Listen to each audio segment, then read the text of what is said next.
And we are live. Welcome back or welcome to the Truth Comes to Light podcast, where everything done in the dark is going to come to light. Every single detail in this world that is done in the dark is going to come to light. I am your host, Jay Coven, and welcome to the show. For those of y'all who do not know, on the Truth Comes to Light podcast, we talk about news from all over the world, the music industry, and more. Be sure to check out my previous podcast episodes on the channel. Also, be sure to check out my Real Spill Wednesdays. On Real Spill Wednesdays, we talk about life topics and motivational quotes, because I feel like everyone needs some sort of motivation, some life topics, because y'all may not be getting those type of lessons from anyone. So why not I be the one that give y'all the lessons and the motivation to do whatever y'all want in life, and just to hear what I have to say, because everyone has a voice, and I want y'all to hear my opinion. Y'all can agree to the opinion. Y'all can have y'all opinions on it. That's what it's all about.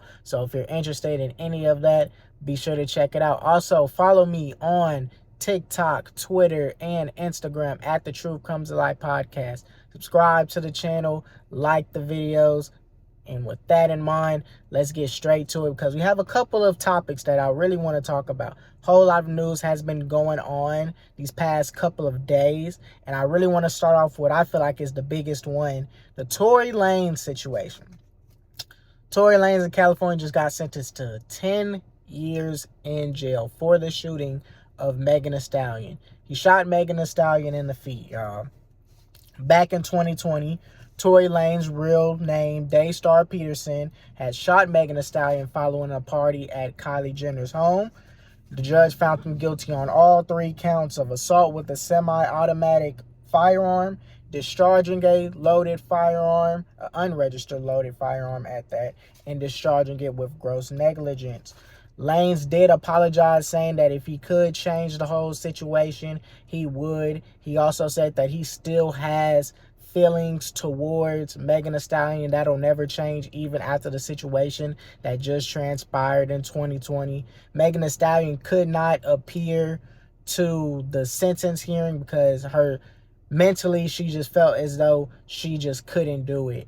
And with all the trauma that had ended up happening around that time, you can kind of get a sense on why she couldn't do it. It's been so many backlash and trauma that she has had to face throughout this situation, when it comes from people saying that she lied about it, people are not on her side, all of these little factors. And obviously she had to go to the hospital because she was the one that was shot in the foot.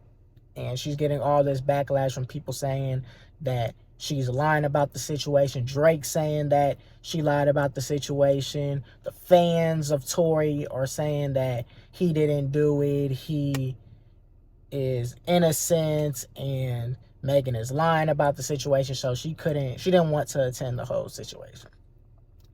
She felt as though that night ruined basically her night with her career to some extent, because now she's facing backlash because people are thinking that she was the one that put Tory Lanez in jail, and she was the one that basically messed up his music career. Now, the thing about it, there was DNA on the weapon, but it came back inconclusive. There was an eyewitness that was in the car along with Megan Thee Stallion. Now, Megan Thee Stallion did say that Tory Lanez shot her.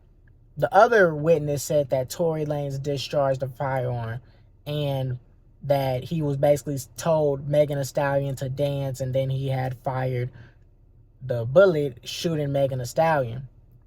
So with his case, it's different because of the simple fact that even though that the DNA was inconclusive, there's 2 eyewitnesses in the case that basically states that he was there when the murder happened. They got into an altercation, and he ended up firing.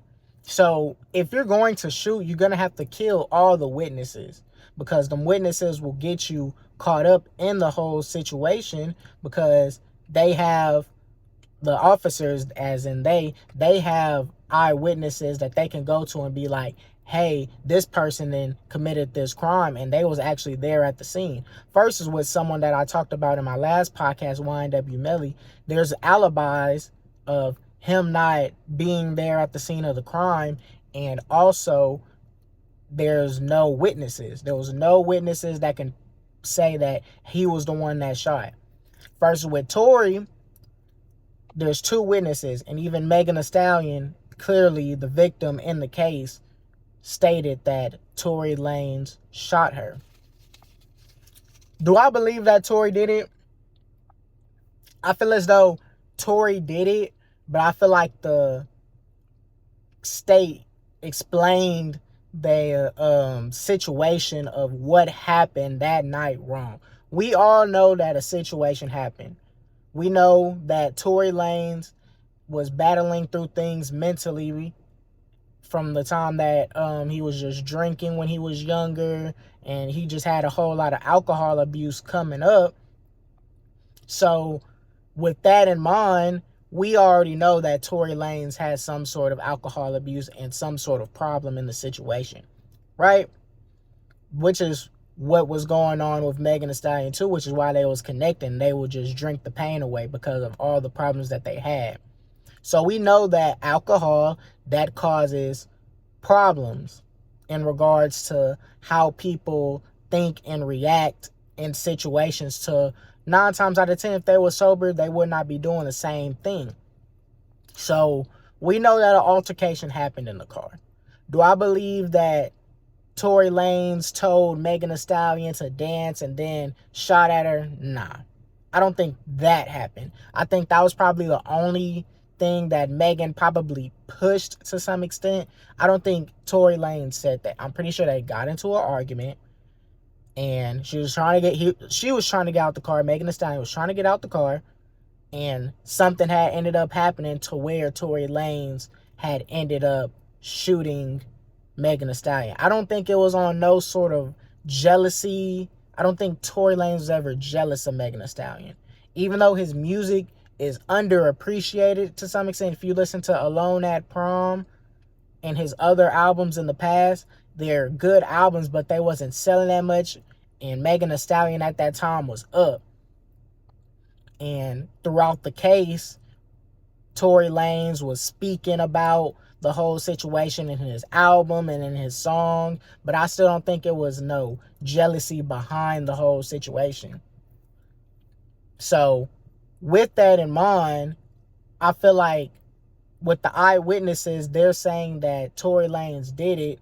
I don't think it was on no jealousy. I just feel like a simple argument just went bad. They're on alcohol, they're not sober, and he just ended up making a mistake.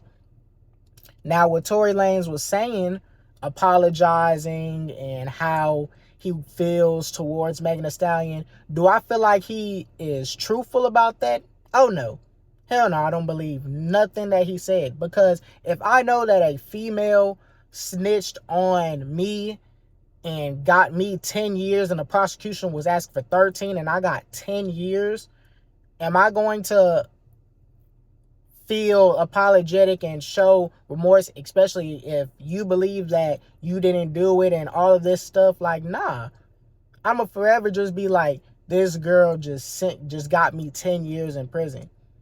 He hasn't showed no remorse. He's just trying to say that so that way the judge can get an image on, okay, he's remorseful. The things that he's been doing in jail, like helping other inmates, praying with them, stuff like that, maybe that can get him a lower sentence, because he was facing 13.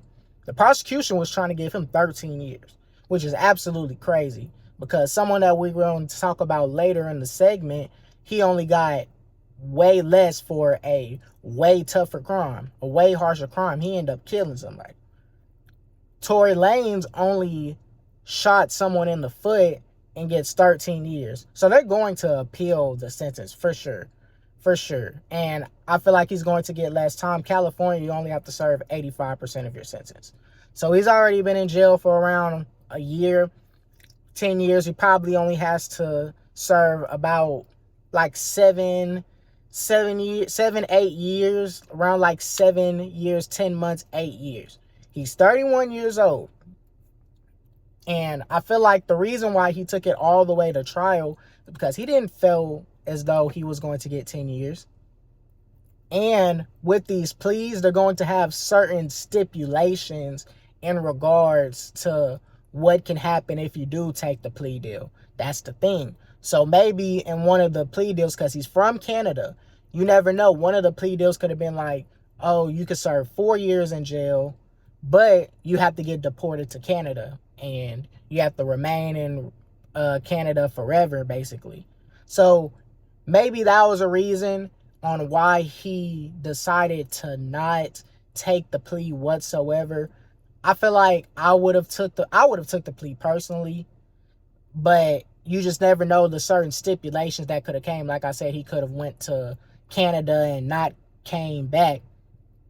And that's what just makes it interesting, because maybe that changed his whole mindset on, I could take it to trial and I feel like I can beat it. I have the industry on my side, because they're saying that she's faking the whole thing.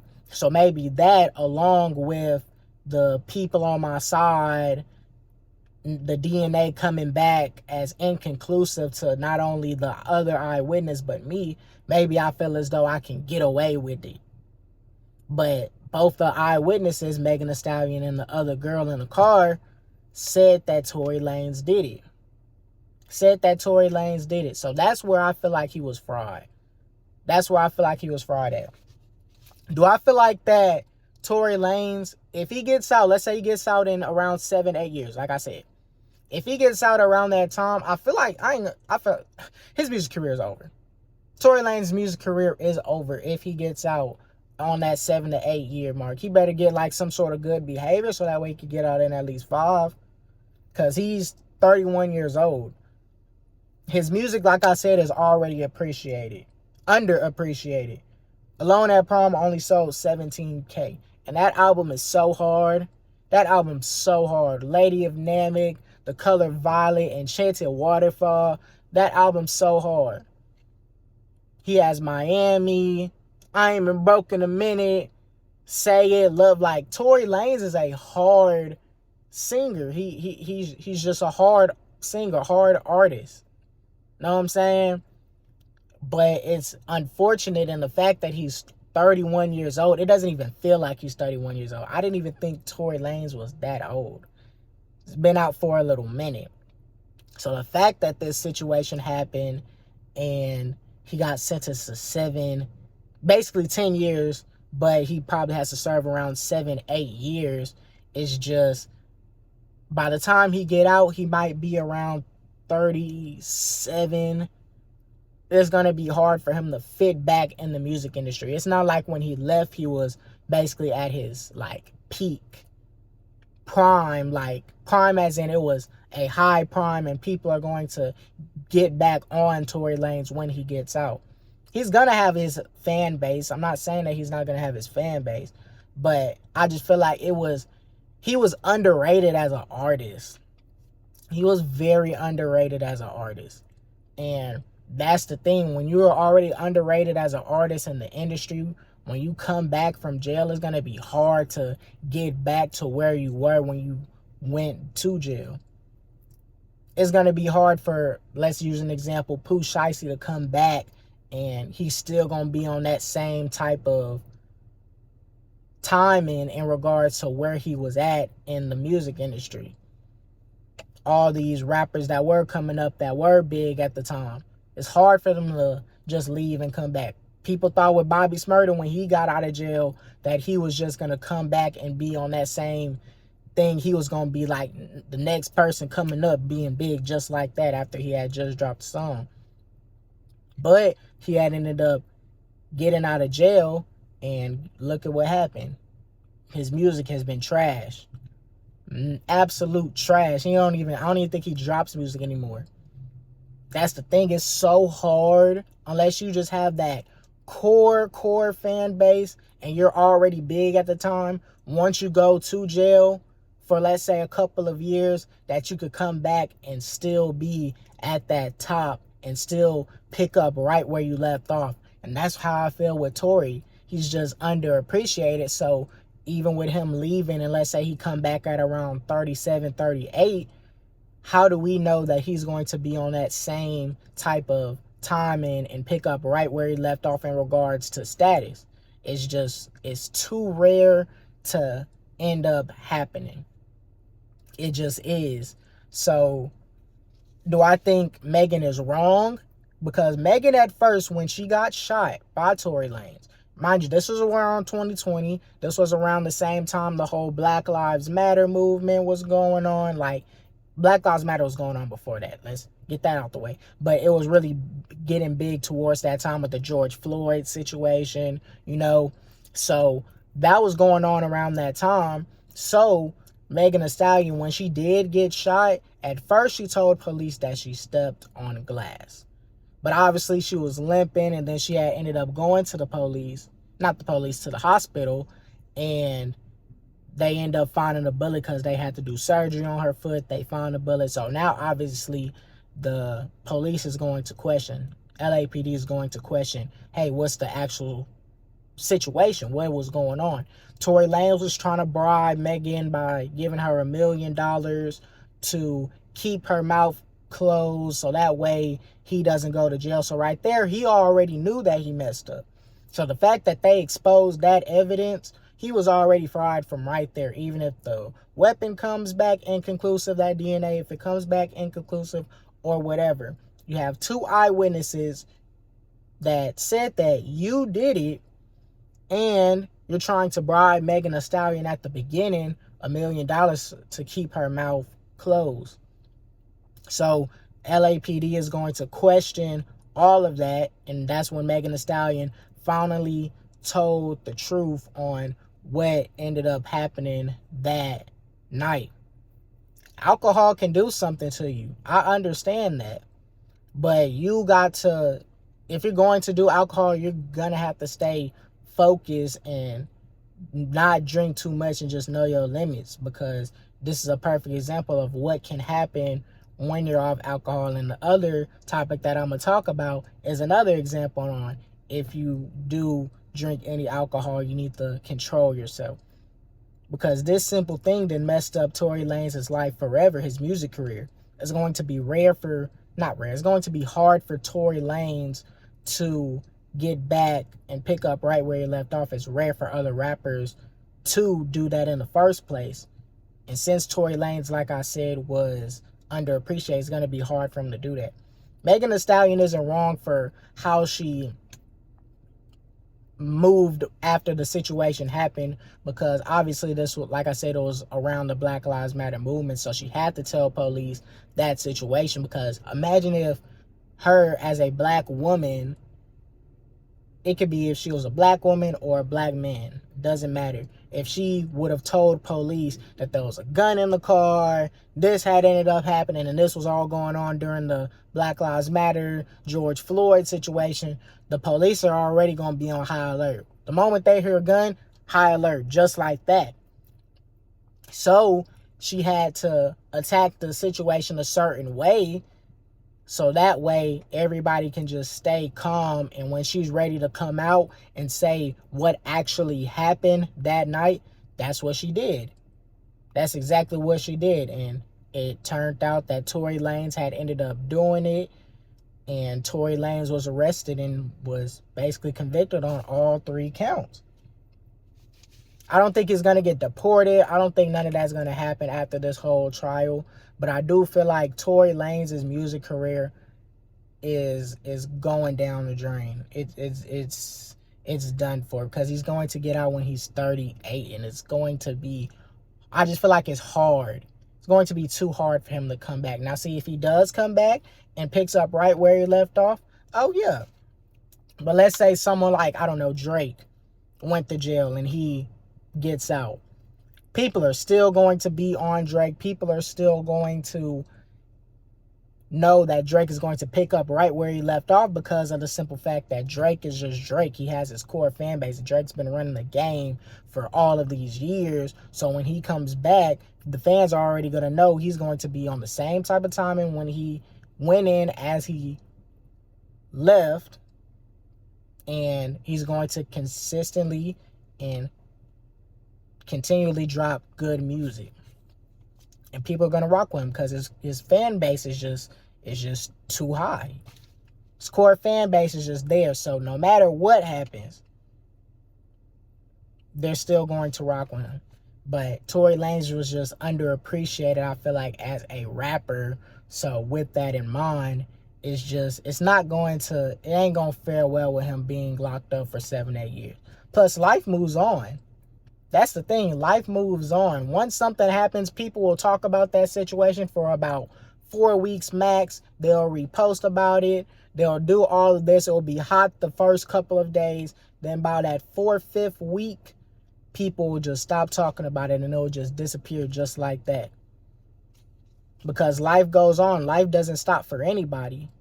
So you don't want to be the topic of the news in a bad way. People talk about your name, they disrespect you, and they'll do that for so many days, and then 4 weeks later, people will just forget about you.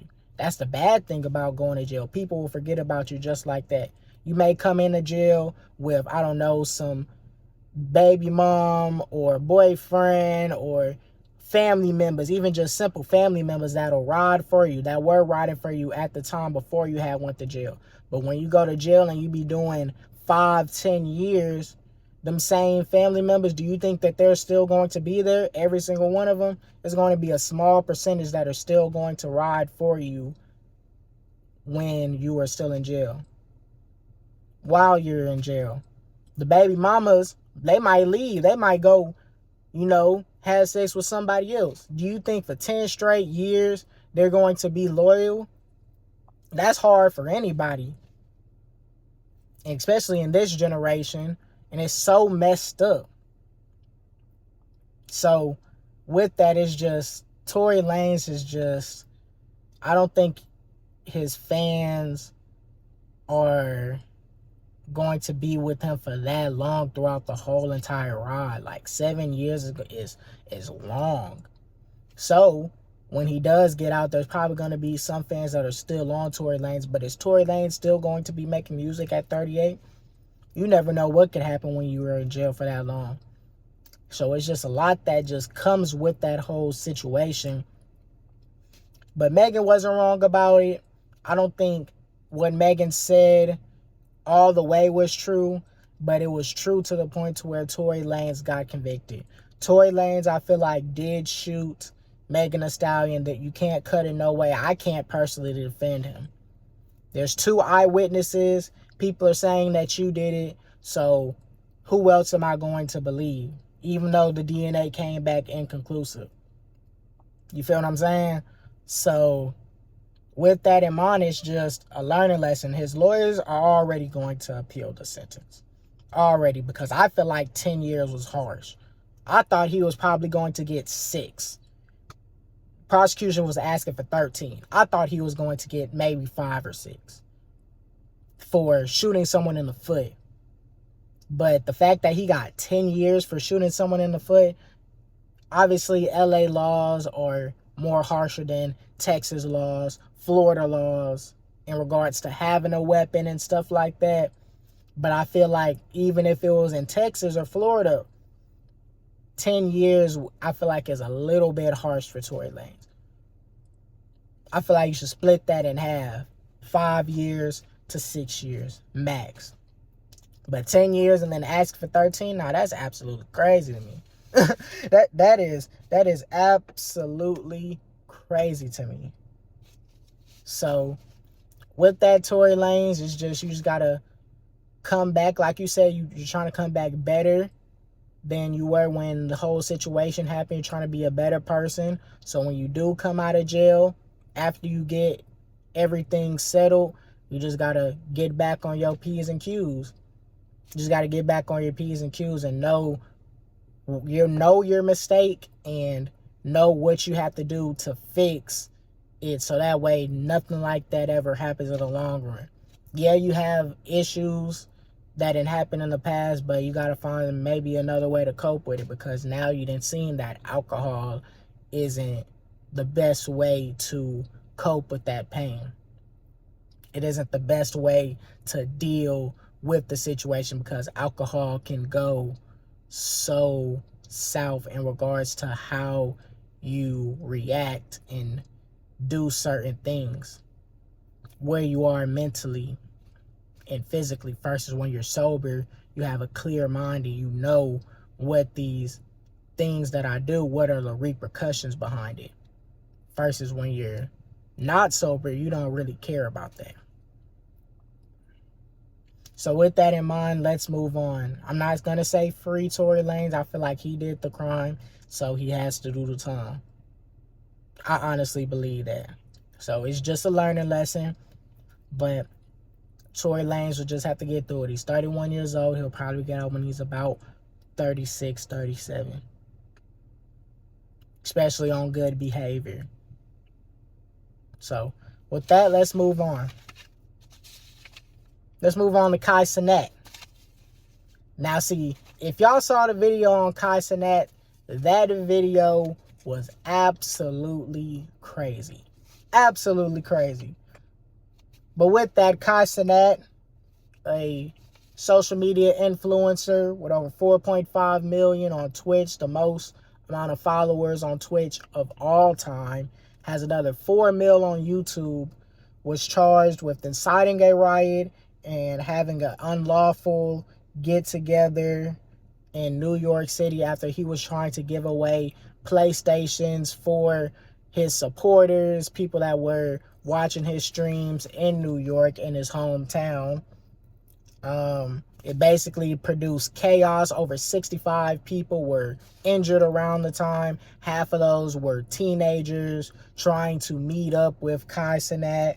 People were jumping on cars, damaging cars, fighting each other, stealing cars. People are having their face bloodied up. Everything was just going very south for Cenat and AMP, his whole group of social media YouTubers that were at the scene. It just went south. They wanted to do a simple giveaway in the heart of New York City, and basically it all went south. He had ended up posting bail, but he is charged with a felony inciting a riot in the first degree and unlawful gathering. So that comes with over a year in jail or a fine. And then the felony, that can have some jails, a few years too, and a fine too as well. So if y'all saw the video, everything just went south. And all he was trying to do was just give away PlayStations. I don't think anything that he did was in bad intent. It was always in good intent. He was just trying to give away PlayStations, gift cards, stuff like that. There was also video of, you could see Cenat when the whole riot started. There was a kid that really couldn't breathe, and he was right in front of the kid trying to help the kid breathe, trying to tell the kid that it's okay. But it was just crazy. And here's the thing. With streamers don't really go outside. Like with them, they didn't really go outside. So me getting, let's say I get 2,000 views on a stream, a live stream. Let's say I get 10,000 views on a live stream. Those are people that are looking at me virtually.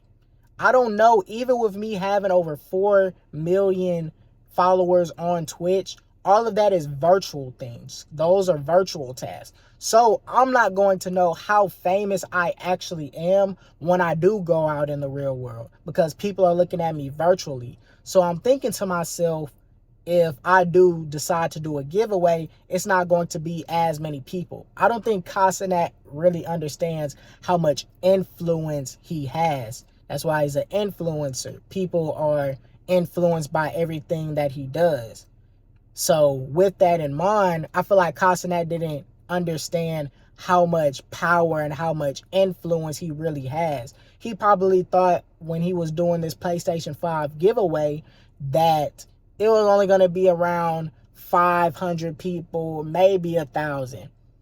It turned out to be way more than that. It looked like at least 10,000 people. Possibly more, because they had to call NYPD. They had to call over 1,000 police officers to stop the whole situation. So with you being a streamer and all you do is just stream and you're inside all day, especially with AMP, all they're really doing is inside all day, or they're collabing with other content creators. So when you collab with all these other content creators, but you're not actually going outside in the real world, You don't know how famous you are. Hence why when this situation happened, Cenat was pretty surprised by how many people ended up pulling up, which is why he was in shock, Duke was in shock, Phantom was in shock, all the people in A&P were shocked. The only person that really goes outside in A&P is Duke, because Duke goes back to his hood. But the thing about it, let's say that they did it there. It's, even though it's unlawful, Duke knows that whole area.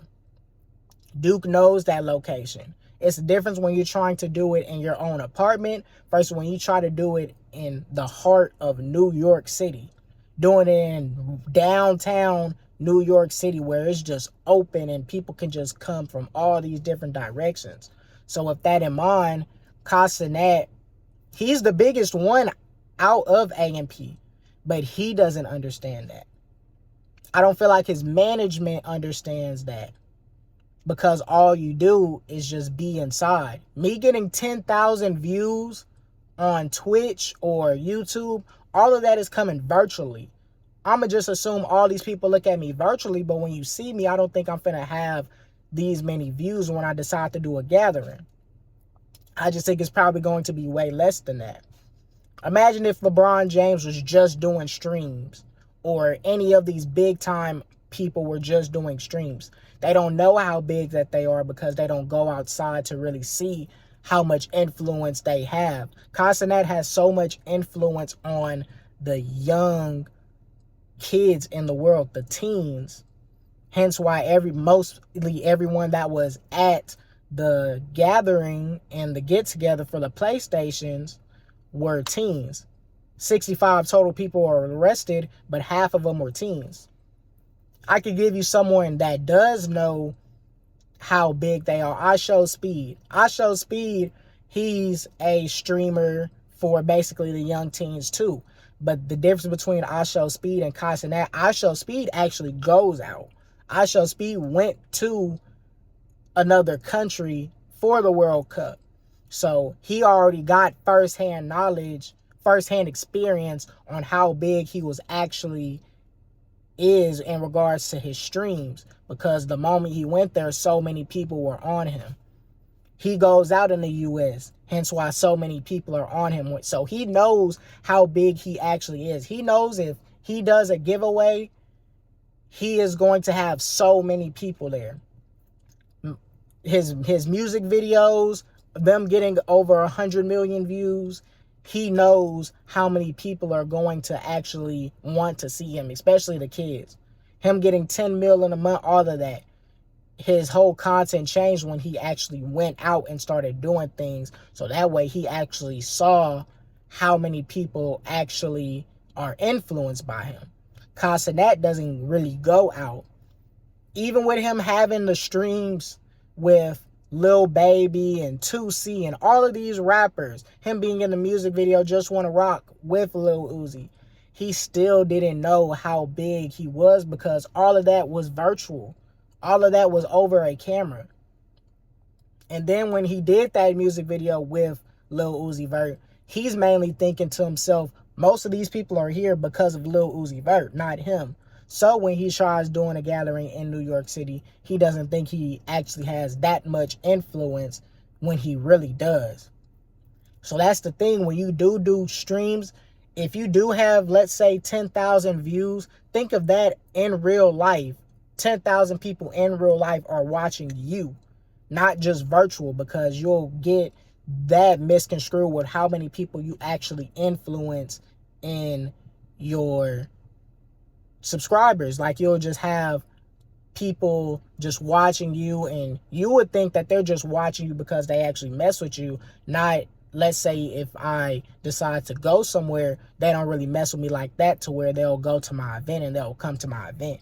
I'm just thinking because they look at me virtually, they just see me virtually and what I do. But when it comes to a situation, I don't think all these people are going to show up. And on the flip side of that, that's what ends up happening. A whole riot had ended up starting.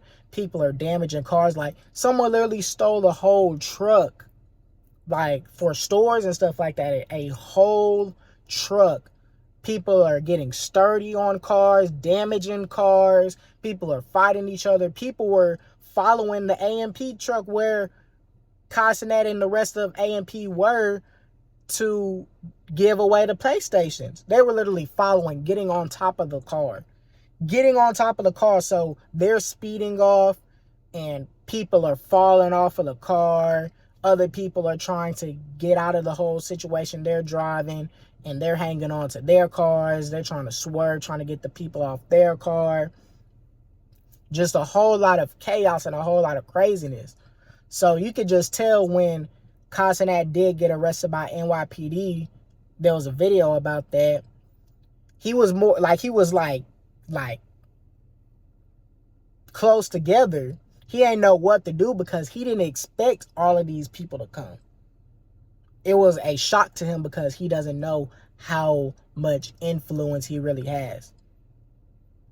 So I tried looking at a video of Phantom explaining the story, Agent explaining the story, and obviously they're not going to give no real answers because of the simple fact that it's an open investigation. So they can't really say too much.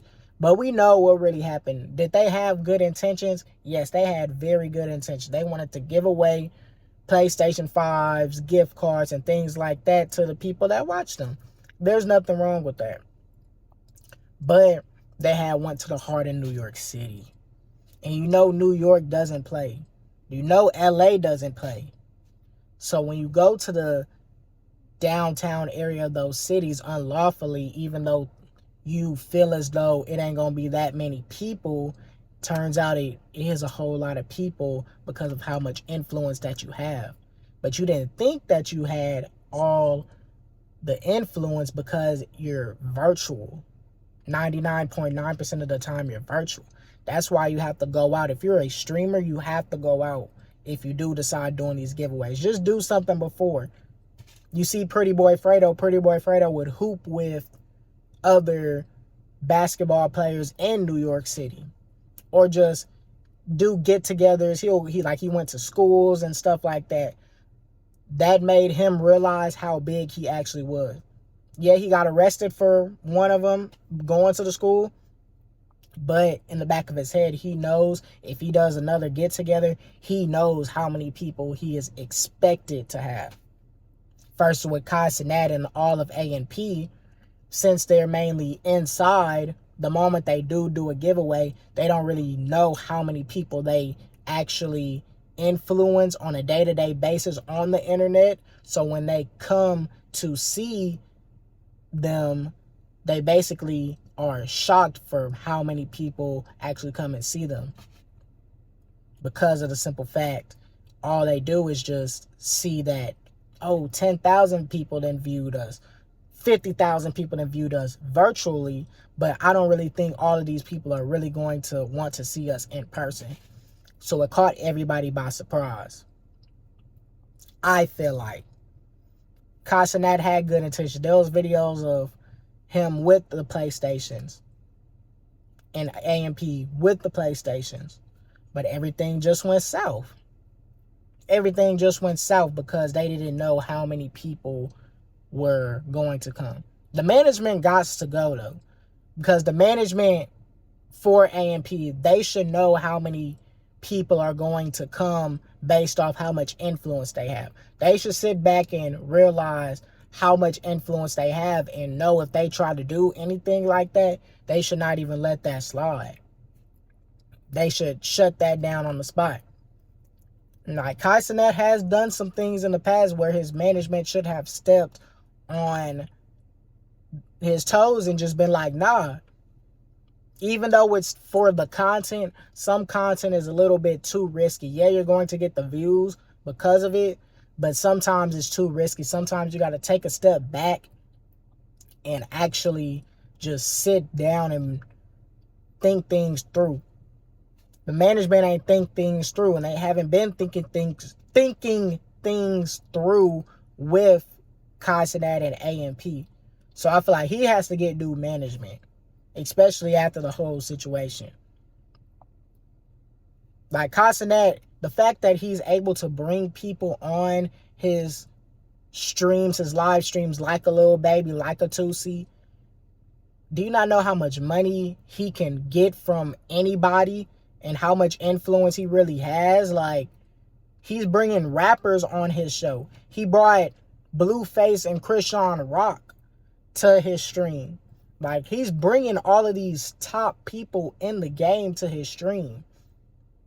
So his management should see, after that happened, oh, this dude has all the power and all the influence. If he tries to do anything, it needs to be thought through and have a sit down talk with management, so that way he doesn't get charged with something like a rioting, a felony, or unlawful gathering. The management could have stopped it right there, and they could have changed how they did it. They could have got permission and then, boom, fell through with the plan. So with Cenat and AMP, obviously it's an open investigation, so they can't really say too much. But this is a learning lesson for the management and AMP. Now they know how big they actually are. They didn't know, AMP didn't know how many people were actually going to show up because they don't know how big they are in person versus streaming on Twitch and YouTube. Like I said, iShowSpeed knows how big he is because he's gone out of the country. He's hung out with his fans and stuff like that. But when you're just in the house just streaming and you don't really go outside except to collab with other content creators, you're not going to know how big you actually are in the world and how much influence you have when you try to do a little giveaway, because all you do is just sit and think, if I have 50,000 streams, that's just virtual. I don't think all of these people are going to want to see me in person. So it's just a learning lesson. But let's move on to a case that I want to talk about. Well, it's not a case, matter of fact. We're going to save that for later. We're going to talk about this brawl that happened in my hometown state of Alabama. It happened in Montgomery, Alabama, where four white men basically attacked this black worker on the dock. There was a viral video that had came out, and the black man was trying to tell them that they need to move their boat because it blocks the other boats that normally park there. They're not supposed to park in that spot. So they refused to move their boat. So he kept on repeating it, kept on saying it multiple times, and they just refused. So that the white people, they had ended up just jumping the dude. The first white dude that had ended up punching the black dude, he ends up throwing his hat, Colin Kaepernick style. He already knew this was his last day on the job. So it started off as a one-on-one.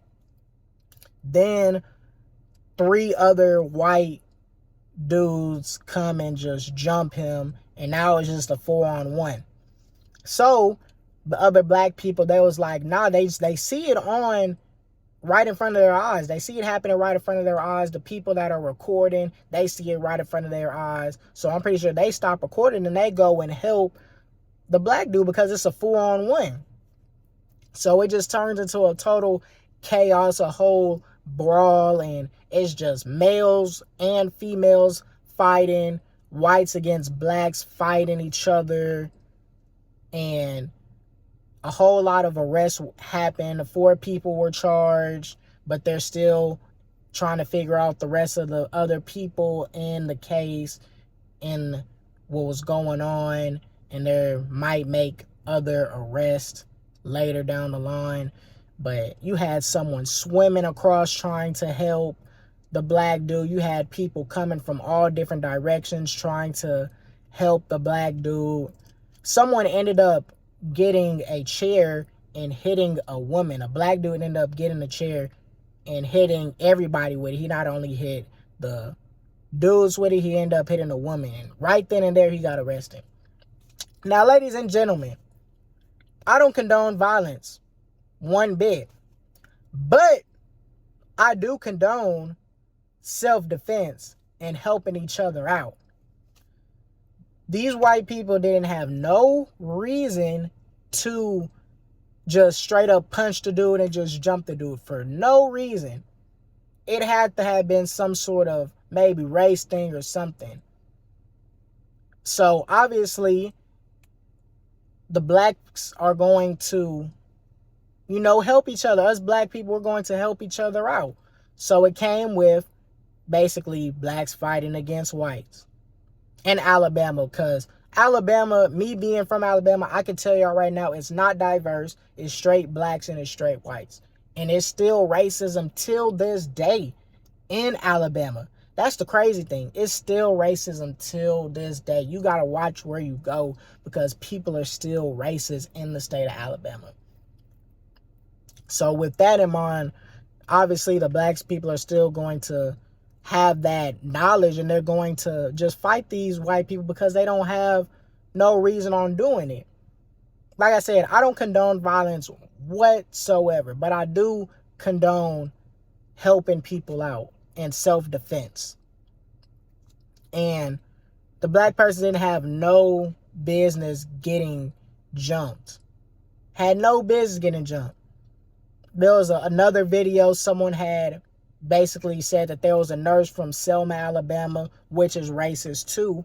And they said that after that whole fight, the white people had went to their hospital and they basically said that they couldn't treat them, the nurses couldn't treat them because they were all black.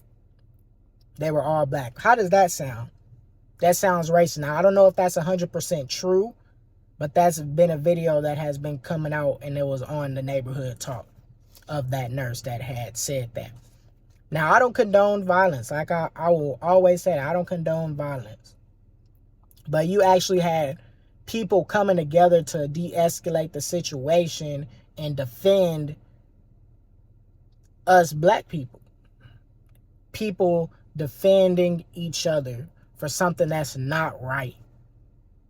And Lord knows there's been probably other situations like that in Alabama or all over the world that hasn't been recorded. This one just had somehow, some way, someone was recording around that time. And it's good that someone was recording at that time, because it gives you a picture on how Alabama is to this day. Still, this was a 100% a race thing. There's no question about it. It has to be, because all the person did was just tell the white people to move. That's all he did, was just tell them to move the boat, because other boats parked there. They're not authorized to park in that spot. The only thing that I don't like was when the black dude hit the woman with the chair. He hit the woman with the chair and he hit some men with the chair. But other than that, everything in that situation, in that whole brouhaha, was 100% deserved by those people. 100% deserved by those people. They had no business jumping the black dock worker.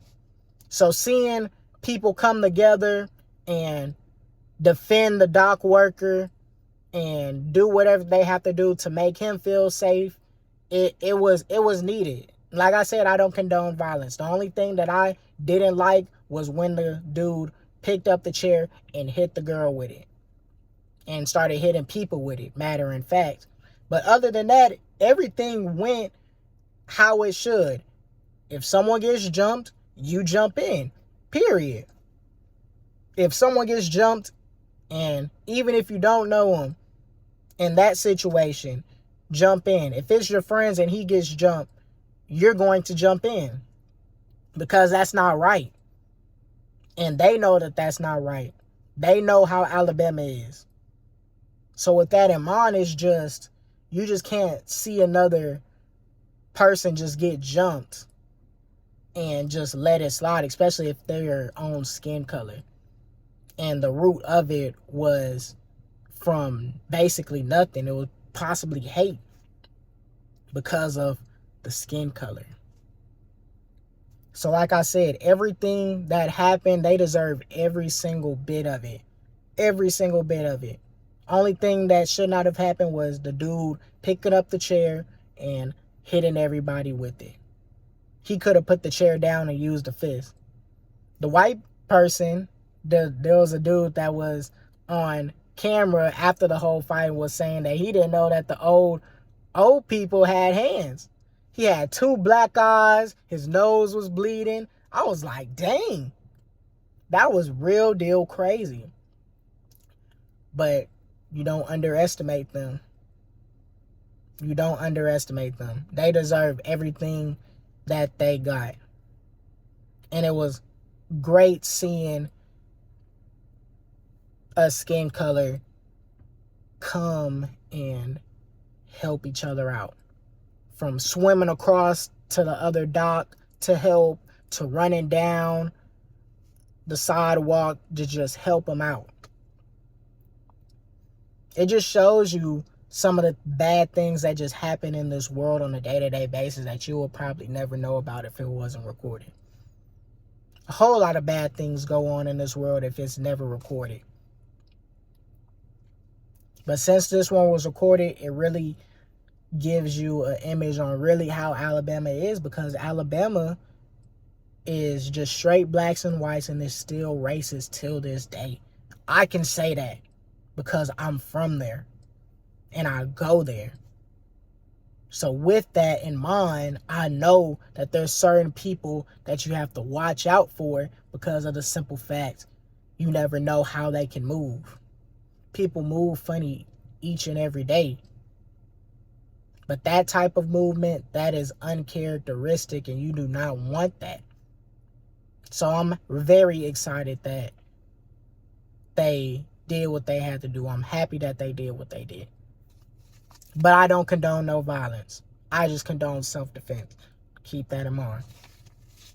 But let's move on. Speaking of Alabama, Henry Ruggs, the football player that played for the Las Vegas Raiders from the College of Alabama, University of Alabama, the wide receiver, first round pick, he got sentenced to 3 to 10 years for vehicular manslaughter. He was going a speed of 156 miles per hour. It had struck somebody, and basically it just terminated his whole football career. He was charged with vehicular manslaughter. He killed the victim and her dog. God bless her family. My condolences go out to her family. And he got charged with that, and he got sentenced to 3 to 10 years in prison. It's so crazy because I'm an Alabama fan too. And it's so crazy that he was a first round pick. I think he was the 8th overall pick. I think he was the first receiver, if I'm not mistaken, to get picked from the draft. He was the first receiver. The first receiver. This happened November 2021. He only played for a season and a half. It happened in the middle of his second season.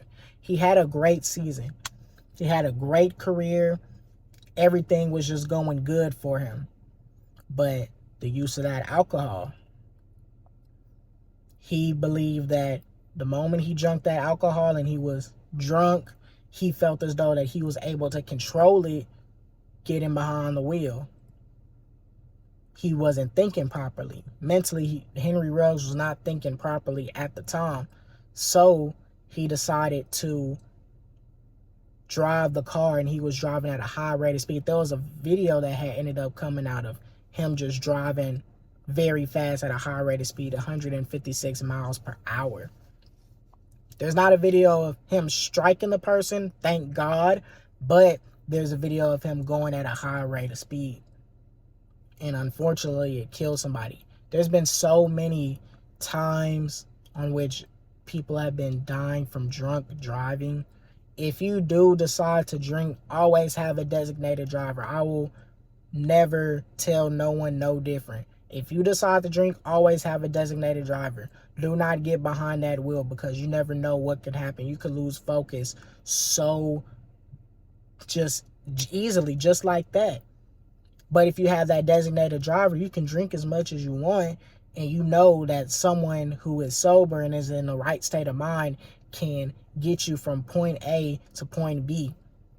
or back to your house or to get something to eat or wherever you need to go. But if you decide to put your hands behind that wheel and start up that car and go, you're just putting not only yourself at risk, you're putting other people at risk. And going 156 miles per hour is far from slow. Any simple impact, you can just kill somebody. And I always have this question with drunk drivers. When you drive drunk, why does it feel like no matter how fast you go when you're drunk, and no matter how hard you hit something, whether that's a person, whether that's a tree, whether that's, I don't know, a wall, whatever, why, let's say you go 120, 156, why when you strike whatever you hit, you come out okay, but the other person doesn't, or the tree doesn't, it falls over, or something happens, you come out perfectly fine. Henry Ruggs didn't really even get injured. And it's not even just with him, it's just with all drunk drivers, period. They go at such a high rate of speed, but the moment they hit something, they just come out like nothing happened. I never got that. I have that question for y'all. Maybe y'all have the answer to it. But I never got how you can go at a high rate of speed while you're drunk, and the moment you hit something, you can just come out like nothing happened. I never got that. But anyways, he just had a career ahead of him. And he only got charged 3 to 10 years. That's light. And since he's a football player, he might get out in 3 years. He might serve 5 years minimum. He'll be lower than 30 years old, so he might still get a chance. He still might get a chance in the league. You never know. It's a I don't know. He could have got way much time, and it would have went from a I don't know to a flat out no, you're not coming back to the league. But since he's only getting 3 years in prison, I feel like he's going to get the minimum because you got good behavior. He could do whatever he can to try and get out early. He could potentially have his football career still out there, and he could still come back and play. Michael Vick had a dog situation. Not saying that the dog fighting situation compares to killing somebody, but the principle is he went to jail and he came back and he was still playing. That's the point that I'm trying to make. That's it. But obviously, vehicular manslaughter and killing somebody, it is on a whole different spectrum. It's going to question the NFL on whether or not he's going to do it again. Is he able to come back into the league? They're going to have these doubts. I believe in second chances, but it's just some to where you don't want that to mess up your reputation. And that's the thing with Henry Ruggs. He could come back, but let's say that happens again. It didn't already damage the reputation of the NFL. It's for sure damaged the reputation of Las Vegas, because Las Vegas has had players get arrested and kicked off the team. So they know if they go to LA, something might happen. One of his teammates had firearms. He got kicked off the team, and I don't even think he's playing anymore. Damon Arnett, he's not playing no more because of that one decision, and that's just with him having guns. So maybe even with him killing somebody, I don't even think he's going to actually get a chance in the NFL again, even though it's 3 to 10 years. But comparing his case to Tory Lanez, how did Tory Lanez shoot Megan Thee Stallion in the foot and get 10 years, but Henry Ruggs killed somebody and got 3 to 10 years maximum, and he's not going to serve 10 years. He's going to get out possibly in 3 years minimum, because he's going to have good behavior. Because he was young at the time. He's going to get that good behavior. He's going to get that treatment. Okay, he's young. He made this one mistake. He was a football player. Even though he went at 156 miles per hour and killed the victim on impact. Killed the victim on impact. So like I said, when you do drink, always have a designated driver, because That career that Henry Ruggs once had potentially now is gone because of the simple fact he decided to not have a designated driver and he went at 156 miles per hour and killed somebody on impact. Killed somebody on impact. And it's a shame because he went to Alabama. Nick Saban already has this reputation. It's not going to mess up his reputation more than the Las Vegas Raiders and the NFL. But the fact that it was one of his players that he coached and he was one of the best players on the team, first round pick, first wide receiver off the board, it's not going to be a good look because Coach Nick Saban believes that he did whatever he possibly could to put Henry Ruggs in that position to be big time and play on Sundays. So it's unfortunate for Henry Ruggs getting 3-10. But his lawyer did way better than Tory Lanez, because Tory Lanez got 10 years. But they'll appeal that. But it's crazy how in another state you can get 10 years for something, but you do that same crime in another state, for an example, you might get less time. Tory Lanez shot someone in the foot, got 10 years. But Henry Ruggs got off and only got 3-10. If anything, that's a win. We knew he was going to get a couple of years. But just to know that he had a whole football career ahead of him, and now even if he does get out, it could potentially damage his whole career and he can never play again. It's real deal sad. Facts. Kodak Black is in the hospital. It is unknown why he's in the hospital. There was a video that had came out of him on a stretcher being put in the hospital, had his hand over his head. People think that it was over some drugs. I believe that it was over some drugs because Kodak Black went to jail previously for drugs and he was sentenced to be in a rehab facility. He keeps on relapsing on drugs, getting these new drugs and taking these drugs. So I feel like it ended up catching up to Kodak Black and now he's in the hospital for it. And Kodak Black's been in jail most of the time for drugs. It hasn't been for nothing else. So it's hard for him to get off, these hardcore drugs. It's not far from weed. It's a hardcore drug. Opioids and stuff like that. It's hardcore. So it's hard for Kodak Black to get off of that. And it's sad. Like, the drug abuse is real. There's so many gateway drugs that may affect people different than others, but that might be their gateway towards doing something harder. Weed might be the gateway to crack or to coke or to meth or to anything. Just by smoking weed, that could turn into opioids, that could turn into meth, all of these drugs. All of these drugs. So you just gotta be careful with that. Like,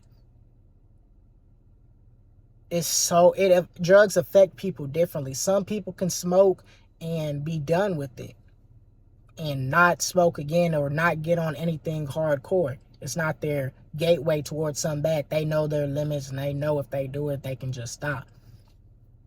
But you got some that just start with just that one and it messes up their whole life for the worst. For the worst. And I feel like this is what's been happening with Kodak. Hence why he's been going to jail mainly for drug abuses and possession of these drugs, controlled substances and stuff like that. Kodak Black, I feel like Kodak Black, he always has potential and he stays relevant when he does get out. And right when he's about to get big, not saying that he's not big, but like go all the way up, he goes to jail for something. Then he'll be gone for some months or some years. Then he has to come back. With Super Gremlin, all of that. And before that was in jail. If I'm Lying, Then I'm Flying, all of these songs that he has dropped, he didn't had to go to jail, be gone, and then come back and drop the song. Feeling Peachy, all of these songs, the albums that he has dropped, Project Babe, all of these albums that he has dropped has been coming after he's in jail. So it's like, right when he does get big, he ends up going to jail for something. And it's like, it just goes right back down. It's like you go up, then you come down. Then you go up, then you come down. It's like, right when you start to get big, something happens. Just like in sports, right when you're about to make that transition, you get injured. It's like, dang, Kodak. But he can't control it. It's hard to control drugs once you're already on it. And you could just see the full effect that has been going on with Kodak Black. Kodak Black's hard. No question. No flocking, all of that. No question. Institute, all of that. But he's just on them drugs, and right when he does get, up, he goes to jail, and it just basically messes up. It's like his momentum is gone. And when your momentum is gone, it's hard to gain that momentum back. So when you do keep on getting that momentum, you got to keep on going and keep on going, because right when something happens, that momentum could be gone. And you don't know how long you can be on the ground. It's your fault that you stay down. You can fall off any day. Something can happen to you any day. Everything is not going to go how it's supposed to go. There's going to be bumps in the road, but it's your own fault if you do stay down and you continuously let it happen and you don't go back up, you don't get back up. I believe in Kodak. I believe in that he's going to come back up and get back right on his feet. But he has to make that decision for himself and get in rehab and get help. So that way he can get back to the right state of mind. So that way that momentum can go up when he does drop a song. Super Gremlin was one of the biggest songs. One of the biggest songs that he has made. And it was on for months and months and months. He had everybody. That song and Just Wanna Rock with Lil Uzi, those were the two songs that were just repeat. For everybody, it was just repeat. That was coming on the radio, everything. Platinum, everything. Kodak had it. Then he dropped his album. Like, he was going good. It was going good. With Love and War, he's had songs on that album. I Wish, all of that. Usain Bolt, all of that. Like, that was hard. And right when he gains that momentum, this happens. And now he's in the hospital. So now it's like the momentum is going back down. Just like in the past when he did drop all these albums, Project Baby, all of these albums, he would go up and then go down by going to jail for drug possession or just something like that. Some across those lines. So once you get that momentum, you got to keep on going, because you could fall off any day, but it's your own fault if you stay down, though. So when you get that momentum and keep on going up and staying consistent, and people are messing with your music, you got to keep on pushing out great music and staying out the way, staying in trouble, because the moment you fall down, that momentum going to be gone, so you got to restart. But it's your choice if you decide to let that keep on happening or you end up going up. So that's just something to keep in mind. So with that in mind, this is the end of the Truth Comes Alive podcast. The new setup is coming soon. I posted a little YouTube short. I have a great setup that is fixing to come, and I really want y'all to see it. I really appreciate all the love and the support that y'all have been giving me throughout this journey. I'm going to keep on coming. Every single video harder and harder. I done posted over 40 videos in 3 weeks. Just staying consistent and y'all showing me some little support and I really appreciate it. And I'm going to keep on coming. I'm going to keep on recording these videos, and I'm going to only get better at it. When a new setup comes, it's going to look real nice. I got a whole lot of things planned for y'all, but just keep on trusting the process. I'm going to keep on trusting the process, and it's going to all come together in due time. Like and subscribe. Subscribe to the Instagram, Twitter, and TikTok at The Truth Comes to Light Podcast. Like I said, like the video, subscribe, follow everything. Like my other podcast and Real Spill Wednesdays video. I just dropped one yesterday. So with that in mind, y'all have a nice night.